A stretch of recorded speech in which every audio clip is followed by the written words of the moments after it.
Well, yes sir, skiing and snowboarding is much more like an arcade racing game than some snow sports affair. This 90s tie-dyed font, man, the presentation hammers in both that cheesy extreme sports edge and that arcade excitement with some cozy Xmas feels on the side.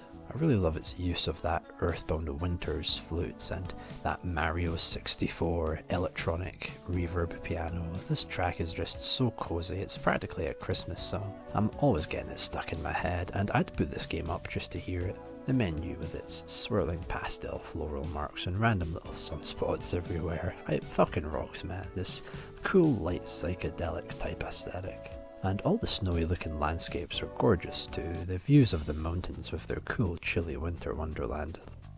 The race types are all just get to the bottom, but very indifferent flag gate things, where missing gates leads to time penalties. The core game is go fast and don't miss flags, and it's genuinely a real rush. The difference between the skis and snowboards ain't much, but the skiing is basically less swervy, I thought, so I found it a little bit easier to work with than the snowboards for the kinda twitch reflex movements that you gotta pull off. So you accelerate, sharp turn and jump. Yeah, don't really need the sharp turns or jumps that much though, so just keep holding down that accelerate and focus your roll on the back and forth movements. There's this very snowy kind of traction to the turning, and crunchy icy zones highlight the surface changes. Jumping over hills at the right time will bust out a sick and very pointless trick, but just try not doing it, man, it's hard. Funnily, it feels really akin to a game like Super Burnout on the console. The gameplay is purely an arcade deal. I would not call this a sports game in the slightest. You race down hills as fast as you can, swerving and doing your best to stay on course. There's obstacles, but just the winding, bending tracks are challenge enough to stay on, and not go smashing into those very comfy looking trees. And in the slalom and downhill modes, you have those little flag things to go through. Your tiny precise movements need to be on point. Missing even a few flags can cost you the whole race, and at max speed it's very easy to miss streams of them in a row. So you either gotta hold the brakes and take your time, or just go balls to the wall max speed and magically swing your way around with delicate, instant, intricate lefts and rights, like some kind of rhythm game frenzy. Taking things slower and actually braking I did found to be better, but man, rushing through those gates at top speeds, like some kind of slipstream wizard, it feels badass, especially when you get into the groove of it and start moving into place preemptively.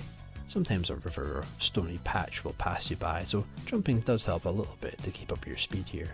And I like how the Virtual Studios logo keeps showing up between screens too, like some kind of brand logo you'd see sponsoring Winter Olympics and flashing their logo at every transition. And there's a secret options menu. You can watch the game's animations, like the dude just trundling down and celebrating intermittently, or the trophies screen, which looks really cool with that sky-high mountain and the trophies' shiny marble graphics that match the background. And yeah, this is maybe one of my favourite sound test screens ever. The game's music slaps, sure, but so do the sound effects. The big crash symbol is used for menu changes, and even sometimes in just regular selection noises. And you can time the effect symbol to the music symbol, and it's quite funny to try and make them sound like they sort of match up. But the sound test menu lets you fuck around with the sound effects on top of the music, and man, they mesh so damn well. They were just begging me to sit there for legitimately about 15 minutes and just goof around, like some kind of insanity-inducing sports commentator drum pad. Oh my god, I kinda hate myself for spending so much time on these shit mixes. Purple, time, chill, chill, chill, chill, chill, time, chill, purple, purple, purple, purple, purple, purple, purple, purple, purple, jump, jump, jump, purple, purple, purple, purple, purple, purple, purple, purple, purple, chill, purple, jump, jump, jump, purple, purple, jump, purple, purple, jump, purple, purple, jump. Purple, chill, chill, time, chill, time, chill. The way the track moves and bends constantly looks awesome, but it is a little hard to keep up with and see the track ahead over the hill.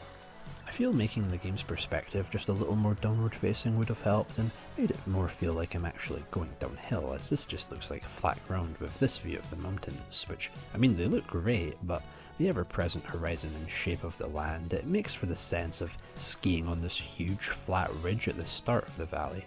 Yeah, I love the look of all the motions, but the sense of going downhill isn't entirely there.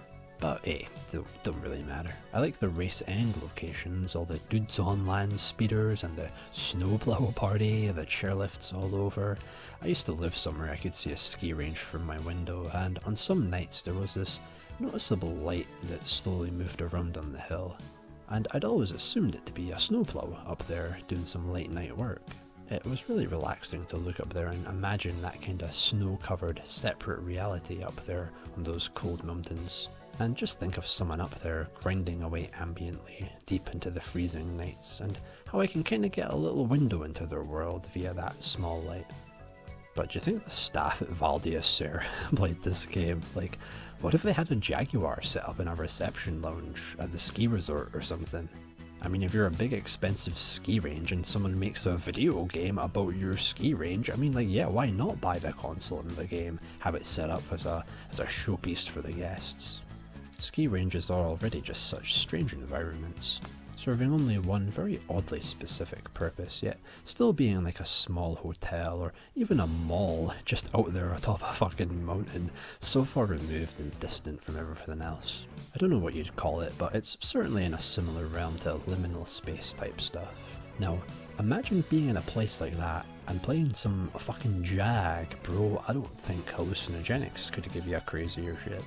I like these display board screens and the fact that the crowd is all stuck together to watch this one guy T-pose his way down a very long, very gradual and very dangerous hill, where motherfuckers just left their land jet skis lying around for people to hurtle into at 70 miles per hour. Yeah, who don't love some winter sports crashes? Goddamn.